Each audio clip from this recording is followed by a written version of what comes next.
Well, good afternoon, everyone. Welcome to the NACo Tech Exchange webinar that we are partnering with a partner that we have, BioKey, as well as Alameda County. Today's webinar is a practical path to multi-factor authentication, how to secure every single account one step at a time. Before we get started, I do like to go over some housekeeping items, and we are on the Zoom platform today. And so I know many of you are becoming very familiar with Zoom. You are in listen-only mode, and we will have a live Q&A at the end. But what I would ask is that if you have questions, you should have a chat option on your lower hand screen. Click on that chat. Brittany just posted something in the chat as well for you. We're glad to have you today, but post your question there. And depending on how many folks we have here today and how many questions, we will potentially be able to ask you to ask the question directly. And then finally, we are recording this session, and the presentation will be shared following the webinar. So I know we still have some more folks coming in on the waiting room. We'll get started here in just a moment. As I said, thank you so much for being here, and really want this to be interactive. And let me just see if there are any other, I don't think so. I think we're good to go. So today, as I mentioned, we have three lovely ladies, myself included, that will be talking to you about multi-factor authentication, really from a strategy perspective. I'm the CIO for the National Association of Counties, and I really enjoy working with all of you in the county, as well as our partners in the industry. We are fortunate today to have Sybil Gurney with us today. She's the Assistant CIO for Alameda County. And I know Alameda County is a little large, however, she has some great practical advice that is really, I think you'll find beneficial regardless of the size of your county. So I don't want this Alameda County to scare you away here. You'll get to interact with her shortly. And then finally, we have Kimberly Johnson. She's the Vice President of Product for BioKey International. They have a number of multi-factor solutions and approaches, and she really has a heart for the customer. And I think you'll see that shine through as we start this presentation. So those are the three of us today. Just wanted to share from the speaker perspective, and you will have our contact information afterwards. So let me just spend a few moments talking about how this came about in terms of the content. Back in about May timeframe, June timeframe, we've been working to update the NACo platform for technology. And one of the areas that we were a little light on, maybe not as specific as we need to be, was in the area of cybersecurity. We worked with a number of county IT leaders, as well as talking with other national associations, including NACo, the National League of Cities, National Governors Association, and a number of others, just validating what are the priorities in cybersecurity. And from those conversations, we were able to put together a publication. I know many of you have probably seen that. The link is as shared here on the PowerPoint. And it's 11 areas that are extremely important. You'll see in the publication that there's 3 icons. One talks about how much money is involved. If it's all green, then it's a little bit more costly to implement.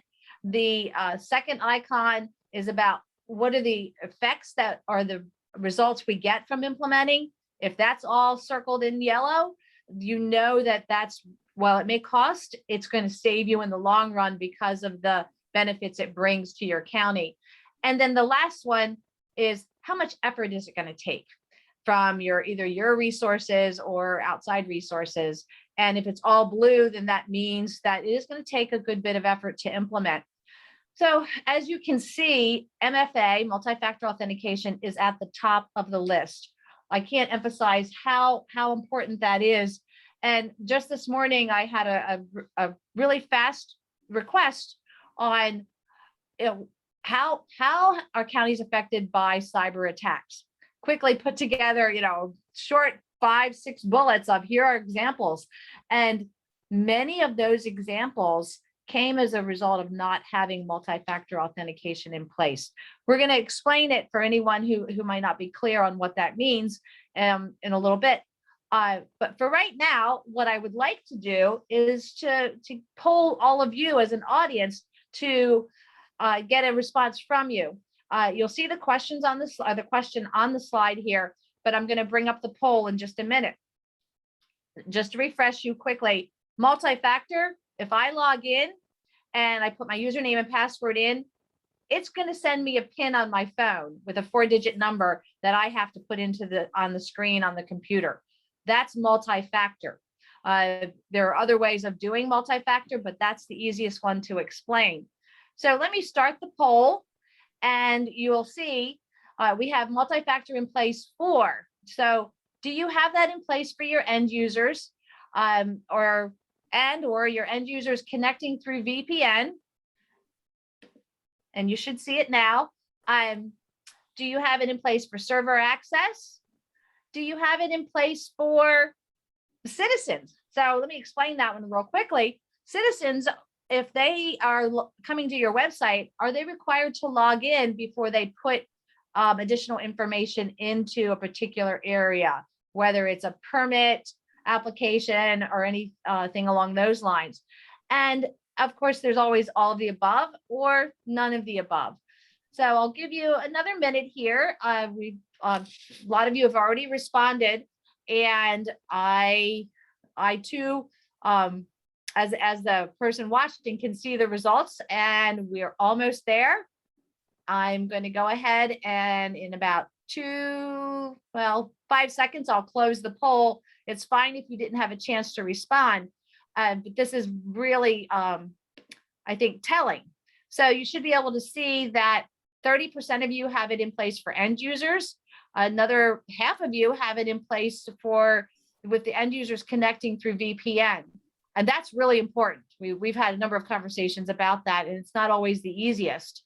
And then the server access is a little bit lower. So we have some conversations about that possibly a little later. This is great information for us at a high level to see this, because we know we're not there yet in terms of multi-factor authentication being in place. And our goal today is to give you a starting point and hopefully additional guidance and resources to make that journey. So in order to talk about that journey, what I'd like to do right now is turn it over to Sybil Gurney and let her share the journey that they've been on and how it started when it came to implementing multi-factor authentication. So Sybil, it's all yours. Hi, I'm Sybil, as Rita said. A little bit about Alameda County. We're here in California. We have about 10,000 employees. We have 1.5 million residents, so we are a bit large, but I think a lot of what we've learned, like Rita said, will even help the small counties. We started with MFA, our journey back in 2018, so I'm going to bring you back to 2018. If you can remember back when, this is actually, MFA was not very popular in the environment, maybe with banking and some other industries, but it wasn't, rolled out into many places. So back in 2018, we had just kicked off our digital transformation. We were going to adopt Windows rings. We were going to do patching. We were going to do all of those things. And as we were discussing what our strategy is, ransomware was just attacking everywhere. I'm sure all of you remember Atlantic City. That was a big deal. You know, they didn't pay the ransomware. I don't even know if they had the opportunity to do so. They had to go back to manual processes. I think the CIO got laid off. That was anywhere from a 17 million to a 26 million event. While that was going on, we had all the other events going around in like Davidson County, North Carolina, in the Colorado Department of Transportation got hit twice. And we were just in Texas, we were just hearing states, counties, cities, our local sheriff department, one of our local cities were, all shut down with ransomware. And we were just waiting. We were so concerned that somebody was in our system somewhere just waiting to attack us that, we got very, very nervous. And then over a 3-day weekend in February of that year, we had a very large phishing attack. And you would think on a Sunday morning, on a 3-day weekend in a county, that we would be safe. But lo and behold, let me give you some stats on what happened with that phishing attack. 4,000 people within the county received the email. 390 employees opened the email, and the email was taking them to a link that asked for their credentials. It was like an Oracle form. It looked like logging on to do your timesheet. It was really well done. And they actually entered their credentials. Now, again, this is Sunday morning on a 3-day weekend between, I think, like 5 and 8 a.m. Who would have known, right? And the email, you can't really see it on here, but it was quite clever. It came from a real district attorney within our county. It has this is the only clue. It has the district attorney seal on it, but was for the city of Alameda, not the county of Alameda. And if you don't know your logos, you would have been easily fooled by that.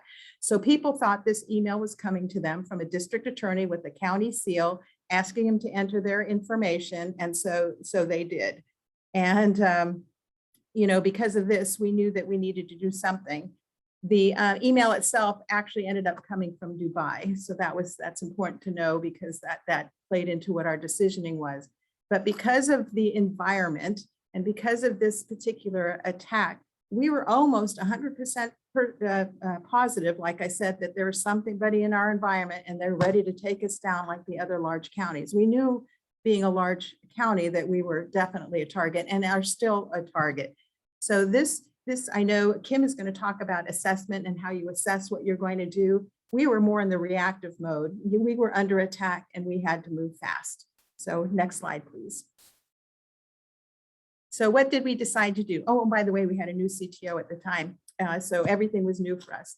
So we knew we had to do something quickly. We're pretty much a Microsoft shop. So Microsoft offered, of course, it cost us later, but try this for 30 days. Here's your risky sign-on. How about doing risky sign-on? At least that will start protecting you and you can be protected quickly. And what this did was basically say, any bad locations like Dubai or Nigeria, or any suspicious place that we know that hackers are coming from, or if somebody's traveling, let's say they're in New York and 30 minutes later they log in from LA, that's impossible. So we would block obvious outside logins for us. But what happened with that, it was really manually intensive. So if one of our board of supervisors wanted to travel, they would have to tell us or we'd block them. And so travel was actually, there was a lot of travel back then before the pandemic. So anyone that traveled would have to notify us and we'd have to manually work around it. It was just a pain. It was a pain for everyone. So by the end of that year, we decided to start our MFA journey.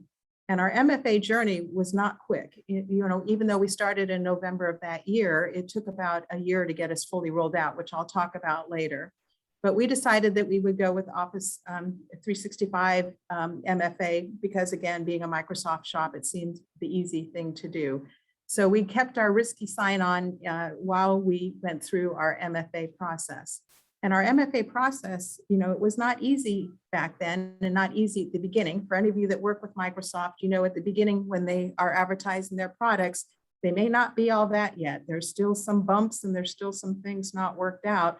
So we had to work through that. We had to figure out what was our MFA going to look like? Was it going to be an authenticator app? Was it going to be a token? What was it going to look like? So a lot of that decisioning we had to make up front before we could even plan on how to go forward. And I'll talk about our rollout later. So we decided to go with Authenticator MFA, and we partnered with Dell and Microsoft. And the way Microsoft works, they were able to give us credits that we could work with Dell. So the whole analysis really didn't cost us anything, which was really nice and helped us decide what our strategy would be going forward. So that's what we decided with our endpoint and how we wanted to use MFA.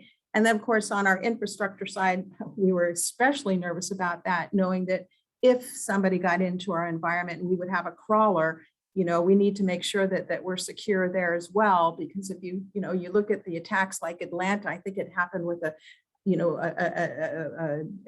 open laptop in a fire station or something to that effect. And then they got in and they were able to move around. So we wanted to make sure not to get into those predicaments.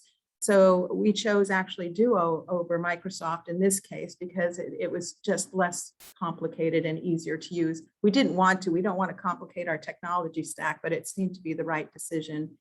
And then we had a cybersecurity policy that helped us enforce it throughout the county. And just a little bit about the county, we're a federated IT department. So we have an enterprise IT department with about 200 people and about 20 departments throughout the county, and 5 of them have their own IT groups as well. We have the enterprise apps, they may have their business apps, but there's some overlap. So we needed a cybersecurity policy to help roll out the discipline, and I'll talk about that in a bit.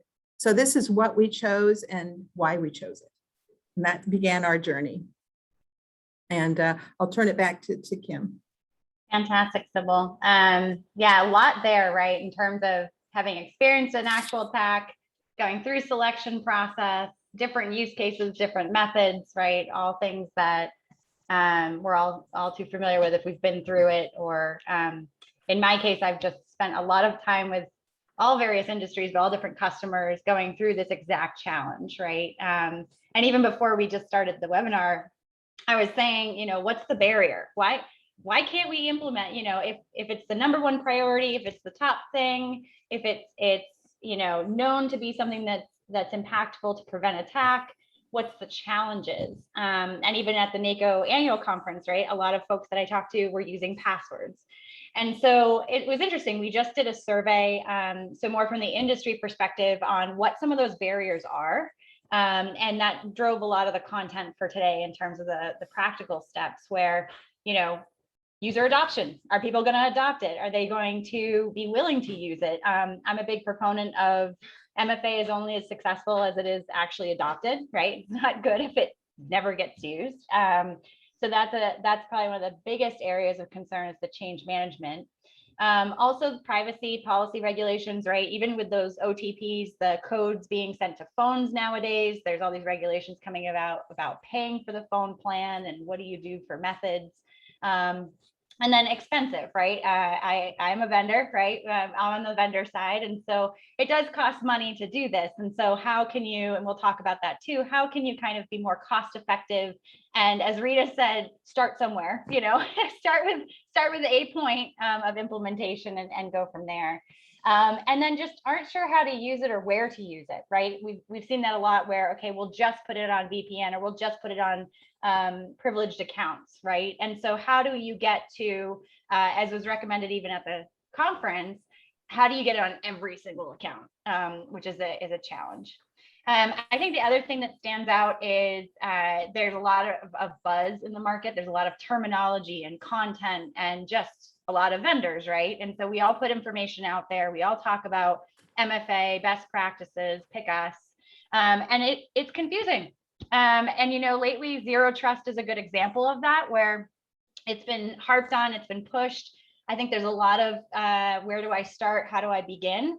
MFA is a great place to start, but we're also hearing same thing, resources are limited to be able to implement that.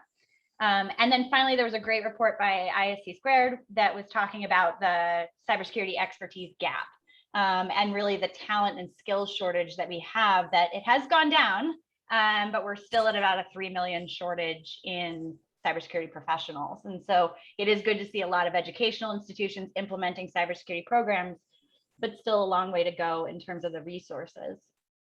And then, so turning it back, Sybil, to you and obviously to Rita, is what are some of, specific to counties, what do you think are some of the major challenges you've seen over the years for being able to implement it? And what is maybe the hesitation that's maybe more specific to counties, or is it the same as what we saw in the survey?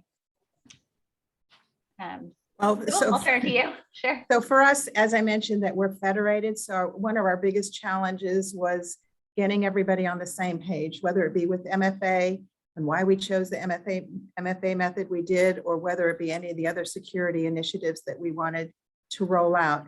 So, our challenges was getting everyone on board. And the things that we did to do that, we used actually friendly competition. We would put a report together that would be by department.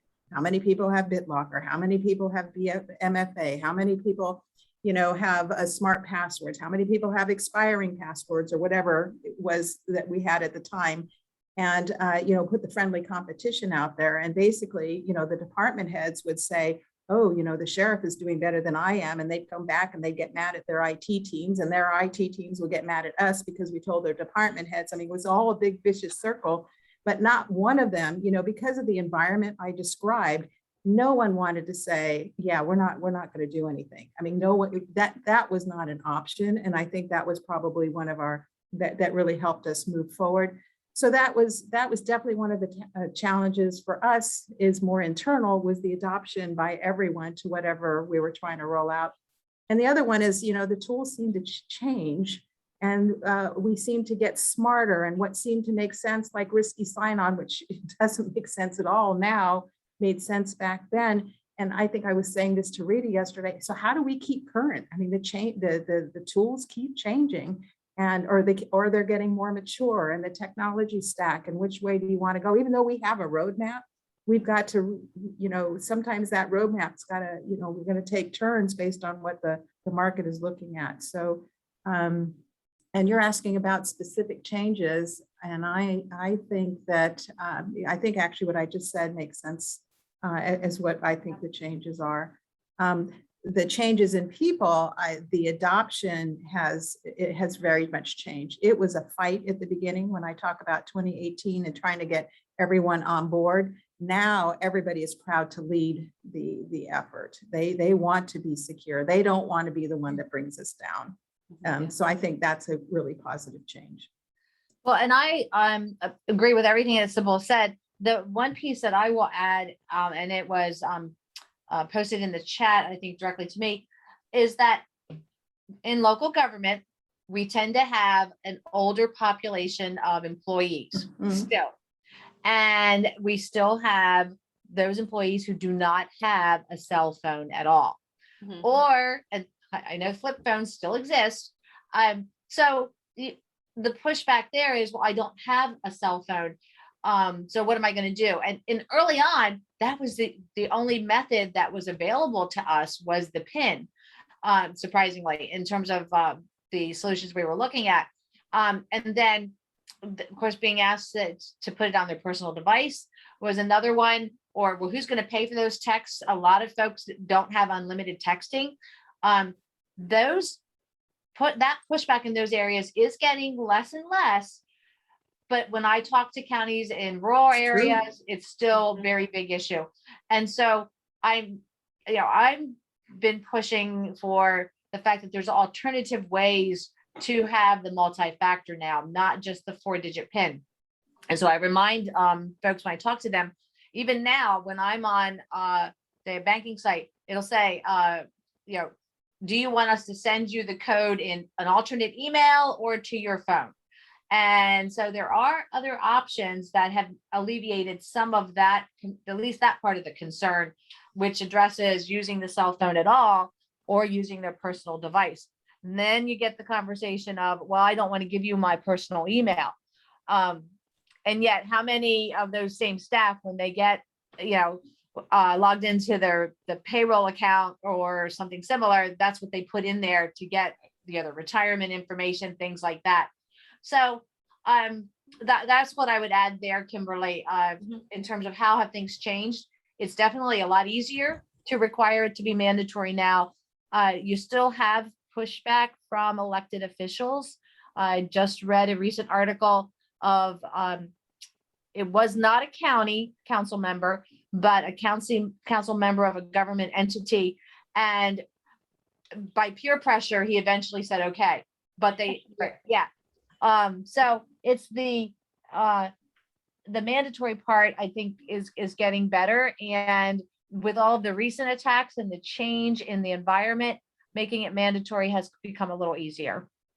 Rita, I want to agree with that. We have 100% adoption. You either have MFA or you don't. You can get in or you can't. It's very clean cut. And it's funny because your electeds and your board of supervisors are the highest targets. And they were one of the last that we got on board, but we got them all on board. Again, the fear of being the one that brings in an attack is pretty strong. But they didn't like the change. And once they changed, they were fine. We don't even, in fact, they're now advocates for it. They're going out there and saying, make sure you're on MFA, make sure we're doing videos with them. They're all in now, but at the beginning, it was pretty tough. They were like our last people that we were able to convert. Mhm. Yeah, those champions, especially if you can get one or two. I have some background in healthcare, and clinicians, I would say, have taken the cake for the most difficult. As they used to cut off their smart cards and glue them into the readers in the UK and do all crazy things. But I think that other piece that I would highlight too is this migration or evolution of MFA. When it first came out, I don't know if you remember, it was financial only, and it That's was right. password, and it was questions. It was Yeah. both something you Right. know. And I was like, so then they re-architected the controls and said, actually, it's got to be something you know, something you have, something you are, and you can't just use two things you know. So they refactored it. And then you had in the industry, from the vendor perspective, you had the FIDO Alliance, and you had the big guys, the Google, the Microsoft, right, come in, and phone factor based became the way to go. And so what we're finding now is what you've highlighted along the way, which is you need options. Even, I mean, we're 16 different methods what we support. It's not a plug for us. It's just literally what we've had to include and integrate because of all the scenarios you come across, right? And I think that's a really key part. We talk about how to select those in just a few minutes. And so I think from the goal today, right, we've talked about kind of what it is, what you need. Sybil, your story is fantastic as to like firsthand experience. And we wanted to make sure to provide everybody listening with a practical path, right? It's one thing to say like attacks are happening, you need MFA, but how do you get there? And one of the sparks for this, I was at the annual conference, I'll keep referencing it, but I was talking to somebody, I won't call out her name, but she was fantastic. She goes, listen, I just started putting in password expiration policy. And I was like, you know what, that's something, and you've started, and that's the place to start, because you have to start doing something to start putting in these security controls. So we wanted to give really a practical perspective and these 5 steps that you can follow along the way to get there. So as Sybil mentioned and referenced, the first one that I start with is risk assessment and assessment in general. It's interesting. I worked in an organization that was actually a monitor of cybersecurity risk.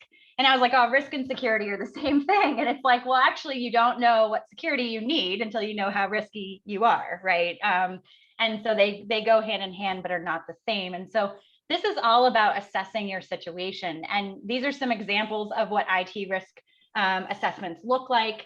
It can be as simple as take all your assets, whether they're servers or applications or scenarios, and just rank them, put them in criticality, right? How important are they to the county and to operations, and what happens if they go out, and how can we solve it? And so that's just a high level assessment. Ideal scenario is you can inventory every single asset that you have, but also at a high level, mostly the big applications, the big devices, the servers, the infrastructure. At least get that down and start understanding where those weak spots are.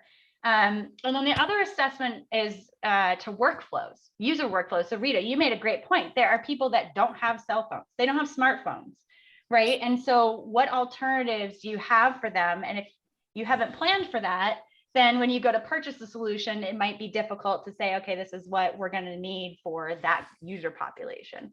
And then the last one I'll mention, I'll turn it over to Sybil, you and Rita for comments too, is the compliance and actually the cyber insurance requirements. So we're finding a lot, compliance is a big one, but believe it or not, this year has been a compelling event of cyber insurers starting to basically say, we are going to raise premiums, even double them, or not insure you at all if you don't have MFA. So it's just really important to get your landscape and your situation down, because otherwise you might just pick methods, or you might just implement a solution or try to get user adoption, just not have the full picture in place. Sybil, any thoughts there? Or I know you said you didn't have the assessment part down. That was when the attack happened, but that's right. We were on fear, but we do have a security roadmap, and the security roadmap is designed around our what our risks are. And we look at it two ways. You asked what changed earlier. What used to be the security around the data center. We had the perimeter around the data center, and that's how we did our security, and that's how we decided what we wanted to do. Now, especially with the pandemic, we have what we call the hybrid workspace. Well, now the security's got to be around the individual. So what is that security around the individual? It's physical, it's network, it's MFA, it's all of those things. And based on that, we do our risk assessment, and then we decide, where we are in our roadmap and what we're going to do going forward. I feel like this is all we've actually been doing in the last 3 years. Like you talked about, whether it be passwords, whether it be MFA, whether it be BitLock, or whether it be patches, all of that, and you have to decide what you're going to do first and what you're going to hit first. And I've not been hit by the insurance issues. I heard that discussion yesterday. So now I'm thinking, do I reach out and ask, or do I wait for them to come to me? And wait, So. All right, because now I'm getting nervous. There was a big conversation about it yesterday, and it's like, uh-oh. And I haven't seen any specifics on like what they require. I've also heard that the first, year, maybe this year, you'll get the, hey, slap on the wrist, you should have. By next year, you're going to have an impact. But they're paying too much ransom. That's what it's come down to. Is I don't think they thought people would collect on these policies, which are hard to collect on. That's a whole other conversation. But I don't think they expected to pay out as much as they have been, and especially with 2020 just off the charts. So yeah, you're so right, Kim. And it was a discussion on the Tech Exchange a week ago with IT directors and CIOs about, and it's coming. Sybil, I hate to say it, if you haven't heard it, they're coming for you. I know.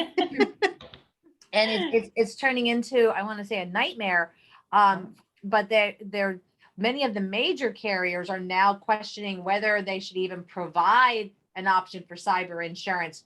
And Kim, your comment about they didn't expect there to be these many claims, that gets to their bottom line and the P&L. So I think that's a consideration. But my one comment I want to add, Sybil mentioned it, years ago, we only had to worry about the physical room, the physical building.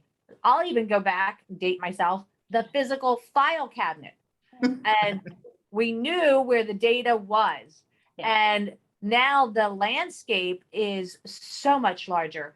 And in many cases, I wouldn't say it's nebulous, because eventually it's physical somewhere, kind of. It's in somebody else's building. But you can only protect what you know. And so what I don't know is what I don't know. And that I put it in the chat, data asset inventory. Yes, you want a complete one, but start somewhere. Yeah.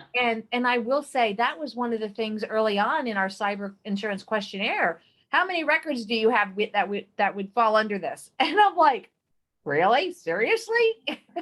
How do I calculate that? So, you did a little bit of analytical work and you gave a number. Well, that I think I have X number of records because I extrapolated out isn't going to fly anymore. You really have to be a little bit more focused on your methodology, but at least take those applications where you have data and data that needs to be protected. You don't need to protect everything. It's the back to the assessment, but you gotta have a data asset inventory. If you don't today, that's another takeaway from this webinar. So that's what I would add there, Kimberly. So back to you.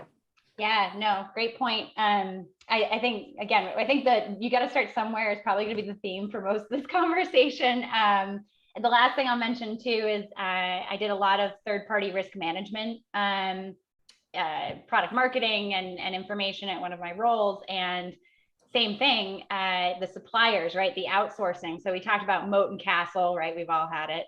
I remember I was standing at the RSA conference and someone walked up to me and he goes, the perimeter is here. And he walked away.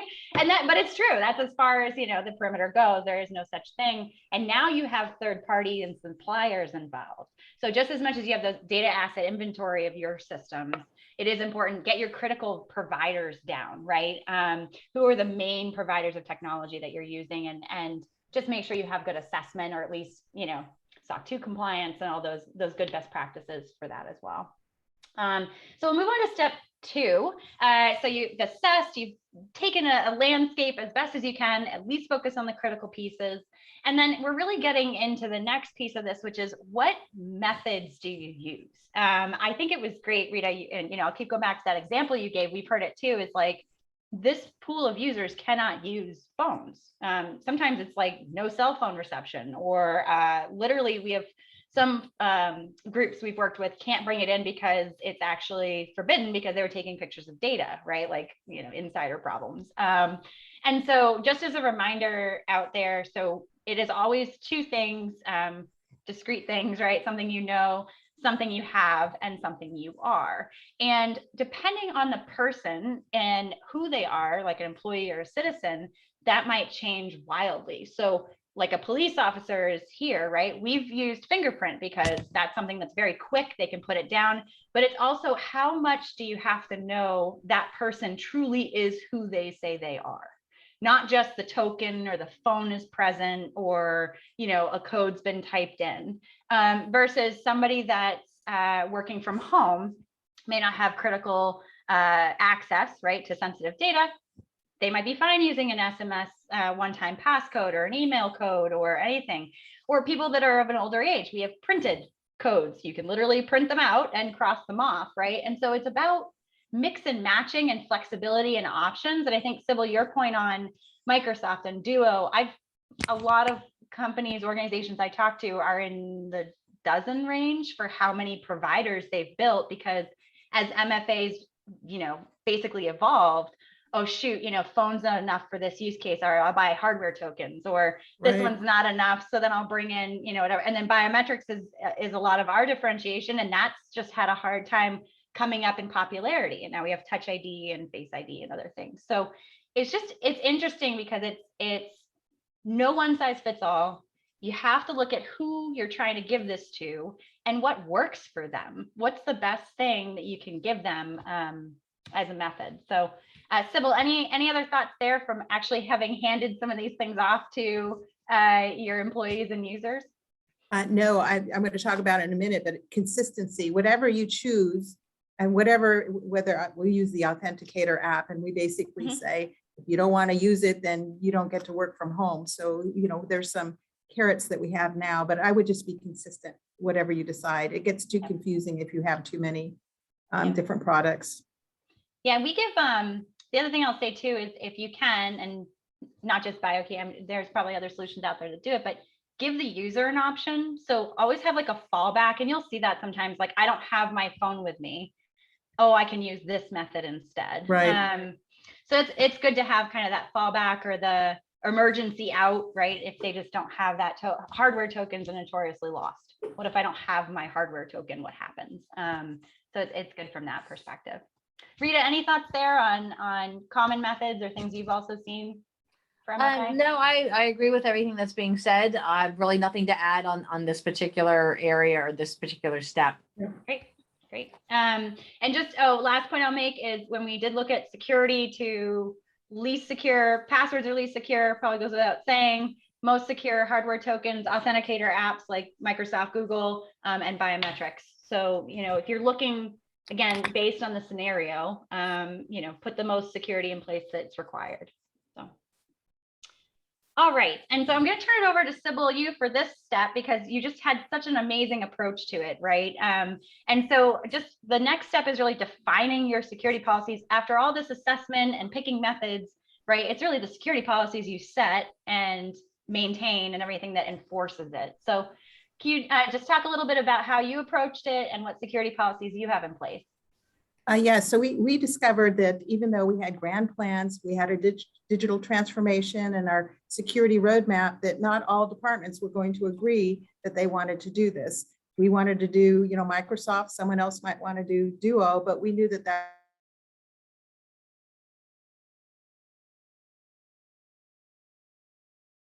wasn't a good to get a policy like cybersecurity across, but we did. And I would say that it was one of the smartest things we did, because all the change we wanted to introduce in the last 3 years, which is actually tremendous if you think about even what you guys have all gone through, this policy has been incredibly helpful.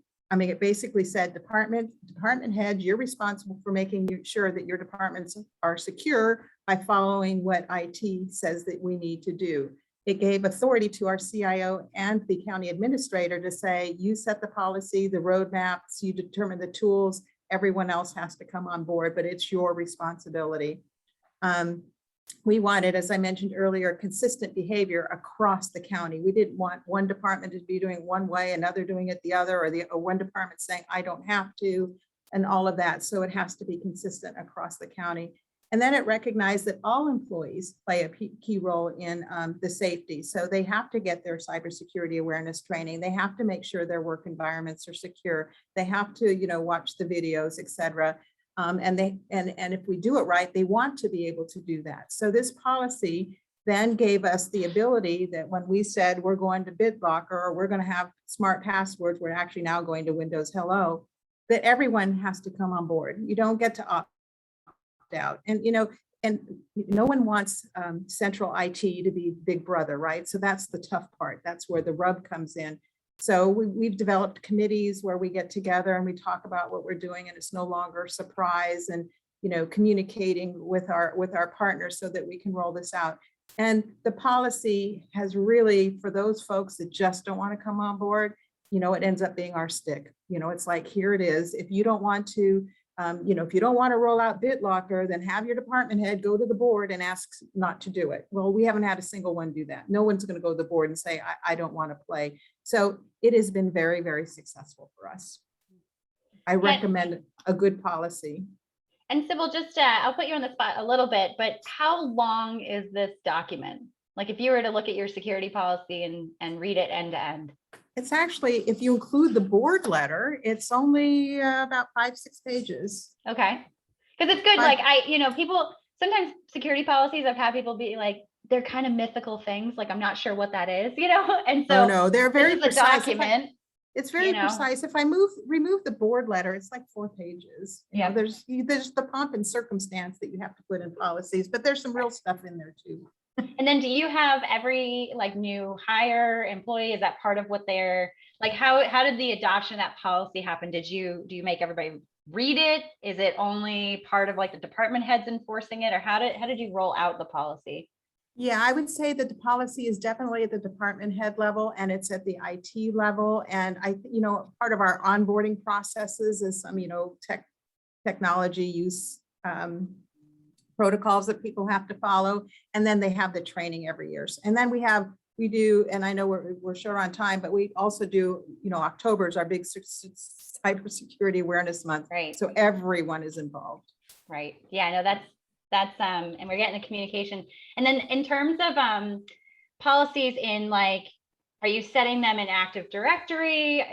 From an administrative perspective on the IT side, there's also the actual setting of technical security policies. So we have a security policy configurator, but I'm assuming you have an admin doing that and putting those things in place as well. Oh, yes, we do. Yeah. And we've been consolidating. We had 11 different Active Directories. We're consolidating it into one. We're getting rid of, admin access, because that's a big risk. All of those projects are going on in the background as well.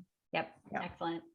Yeah, I think it's just important because it's a lot of times we talk security policies just on the tech side, but you have this very concrete document, doesn't have to be extensive, but it's clear about what the approach is and agreement is. So I think that's fantastic. And hand in hand with that goes with the communication strategy. So Kimberly, before you go ahead, Rita. Yeah, sure. Sybil, I need to make sure we have that on our Tech Exchange portal. I think we do, but if you don't mind sending that to me afterwards. Okay, will do. And then the other thing that in talking about this, it just reminded me, the policies is great, and knowing that you have a team that's implementing the policy, and maybe you believe you're fully implemented, but you get new employees and new IT employees. I just made a note to myself, it's good to get a periodic update on this, whether this is actually all in place or not, from your network engineer or your IT director, even administrator. network administrator, whoever handles that, because I would bet you money, something somewhere is not following 100%. And it's Oh, not, without a doubt. yeah. Mhm. So just a refresher for everyone. And since it's October, coming up here in Cybersecurity Awareness Month, that's probably a good thing to just say, hey, run this tool for me. Tell me who might not be compliant. Oh, I can't share the story because it shows a big hole we found, but we found a big hole just recently. So you're absolutely correct. You're absolutely correct. I'll leave it at that. Yeah. Yep. Okay. Yeah, thank you. I would say all these steps are not points in time. Maybe that's a good way to put it too. It's like all of these things aren't just do it once and leave, right? Like That's right. you should Right. continuously assess and policy driven. So Before you leave there, Amy Middendorf has a question. sure. She has posted, and we're a little short on time, so let me ask it. Does your policy only address the network security, or does it address training and data security? And do you put the policies IT needs to follow separate? And that's a good point, because I actually have a separate IT acceptable use policy that our IT department signs off on. Right. This is the overarching policy that basically says IT and the county administrator has authority in all things security. Then there'll be smaller policies or guidelines on specifically what your passwords are, specifically what your endpoint looks like. So there would be other usually guidelines to match, roll up to the policy. We might have to do a separate session, Sybil, on Yep. just how you've structured all of that. I That's want to right. see it. I want to see that. Like we talk about them so much, but to see someone's actual policies, is excellent. So, Okay. All right. all right. So Sybil, I'll turn it back to you for communication strategy, because a lot of this, I know my first question after talking about the policy was, wait, so the board was on board, and you're like, Oh, yeah. well, it took some communicating. That's right. That's right. It did. We're actually giving them an update in a week. I'm going to just say this really quickly, and this is MFA specific. It's almost everything we do specific, but you can't communicate enough. And we communicate, and someone will still say, but I didn't hear about it. It's like, how? We told everybody. And I mean, we have this thing where we have to start with the department heads, what I told you earlier, and then the department IT teams, and one over the other, and who goes first. But, we have our hierarchy. We need to make sure everybody knows. Because of the disasters that happened in 2018, we actually did a roadshow to go out and tell people what was happening in the community and with Atlanta. So we had no arguments going forward when we got to MFA. We created guidelines. We created communication protocols. We would make sure that when we were going to actually do the MFA turnover, we did it by department, that we sent, emails a week in advance, a day in advance, on the day. We had people standing by to help. We had people ready to do questions. And then we did a survey. How did we do? What could we do differently? And then we would do that for the next rollout. It took us a year to actually roll it out to all the departments, which I'll talk about on the next slide. So we had lots of time to get better and better and better as we go. But communication was just the most important thing that we did. And what we learned on this, we've actually been using on all of our other rollouts. So anyway, communicate. That's what this is. Yeah. I think that's I had originally too, like, you're kind of in marketing, like welcome to my world of Absolutely. run a webinar. It takes 3 reminders. They're going to sign up the day before, but it's and know your audience. And I think the other thing I would point out, I've seen work really well is just kind of the marketing best practices, know who you're talking to, but what matters to them.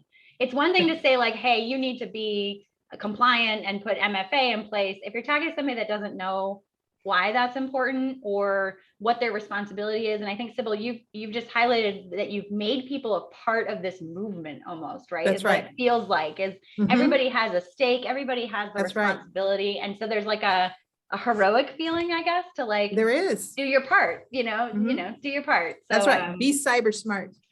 See, yeah, I like it. Well, and just one quick thing I would add here, and that is the fact that it all boils down to relationships.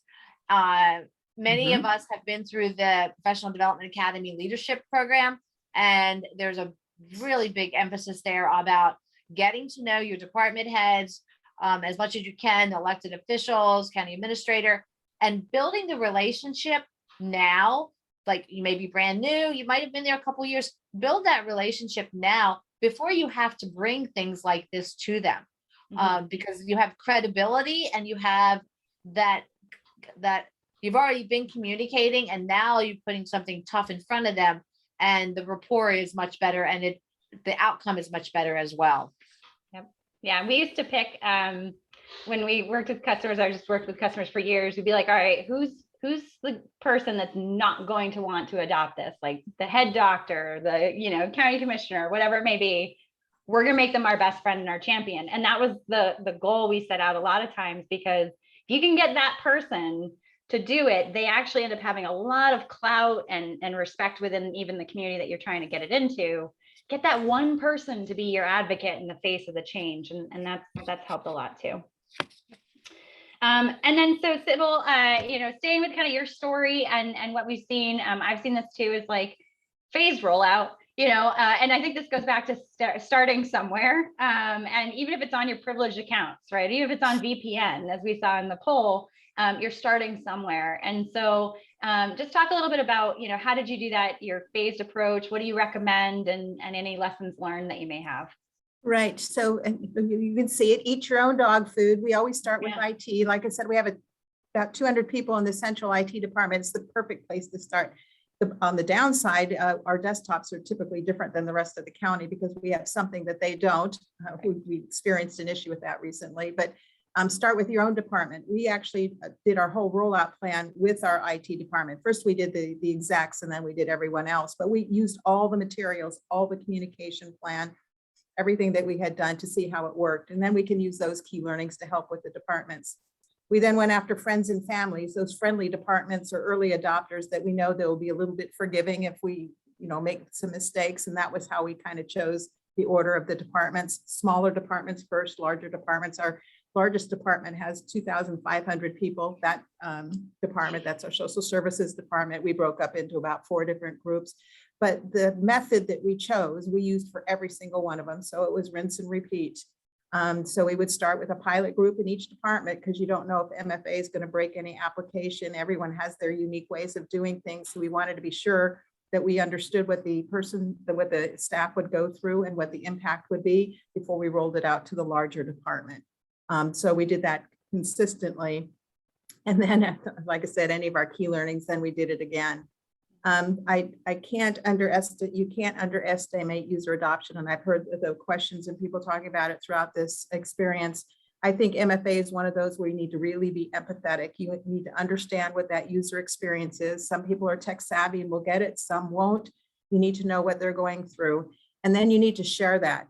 And one of the examples I want to give is native email. In our case, your native email, I used to be able to do my county email and my Gmail all in the native email account on my Apple phone, and I loved it. I just went through my mail. I mean, I was sold on it. And when they gave me my MFA and they took away my county email from my native email, and I now had to use Outlook, I was pissed. It's like, really? I have to go to 2 places to do my mail. And it made me angry, and I hated it. By the way, now I love it. I think it's like fantastic. But when I went out and was being the champion for this project, I could go out and tell people that. Before they told me they hated it, I could already tell them that I hated it and why I hated it. So I already diffused them before they could get all over my case about this. So was really understanding what their experience is and making sure the IT teams and everyone that was supporting them knew what that was so that they could go out and be there. We would keep people for about 3 days after we transition people to answer questions and be helpful and just listen, because most of it's just whining because it's a change. But that I think really helped us. And as people got used to it, they told other people, and then we couldn't keep up. Now we had more and more departments that wanted to get on board, and we couldn't move fast enough to get them all done. And then maybe at the end we had like 3 holdouts, but we got them too. So anyways, it was good. It was a good project. Yeah, I don't know who likes MFA. I don't like using MFA. I mean, I say right. we have to have it, and I use it all the time. I don't like it. I mean, like that, and I think that's right.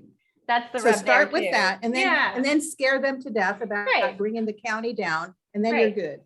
Right. The other thing I'd say, so I think phased rollout's huge. The other thing I always go with people, everybody, it's either been security and usability, security and convenience, whatever you want to call it, but put other things in place. So we have, single sign-on is a fantastic way to consolidate to one very secure login. So yes, it's a little more painstaking, but it's one time. And then you can at least get into multiple applications. Of course, if something's very sensitive, you can step up and require more authentication at that point. But, that's a nice way to give people, adoption incentives, is we'll eliminate the amount of passwords you got to manage.